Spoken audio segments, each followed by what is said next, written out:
on n'est qu'au début du commencement. Hein. C'est-à-dire, en clair, vous entendez parler de crypto-monnaie, vous entendez peut-être parler dans tous les journées de la blockchain, parce que c'est un peu publicitaire au marketing, le buzz, comme on dit.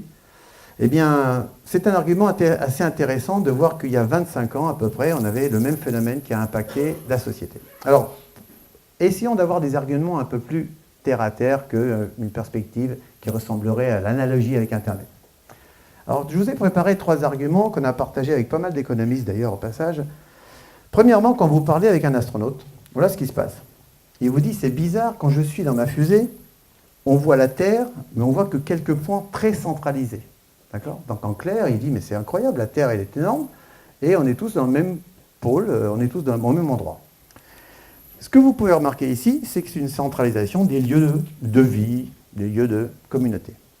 Quand vous parlez avec des économistes, parfois avec des politiciens, eh bien, ils vous disent, mais c'est incroyable, le pouvoir, la richesse est dans des endroits bien précis. Donc, centralisation des lieux de richesse. Vous voyez, le mot centralisation revient souvent. Et si vous parlez avec des communicants, des journalistes ou d'autres acteurs, ben, ils vous disent, ben, écoutez, c'est dramatique parce que les contenus sont aujourd'hui centralisés chez des clients que vous connaissez très bien, ces fameux GAFAMA. D'accord ?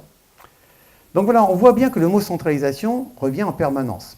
On pourrait très bien, pour l'économie, dans les 10 années à venir ou dans les 20 années à venir, continuer sur ce rythme. Sauf que, on a un problème qui va arriver très très vite. Quel est ce problème qui va nous arriver très vite ?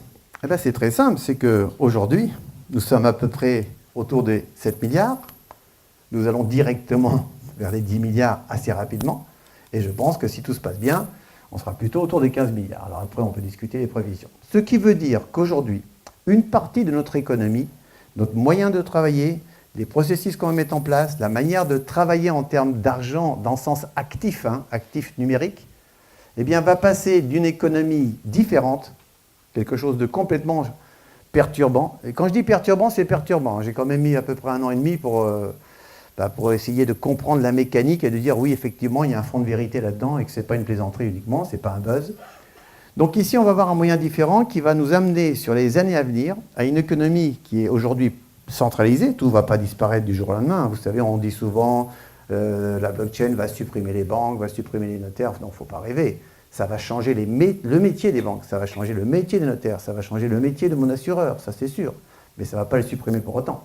Mais il va falloir qu'ils apprennent à travailler non pas dans une économie centralisée, mais dans une économie qui est décentralisée. Et ces termes-là, si vous lisez des articles sur ce qu'on appelle la blockchain, on dit que la blockchain est un élément de confiance, un élément de distribué. Eh bien, c'est un des moyens, un des impacts que nous allons avoir dans les 10 années à venir.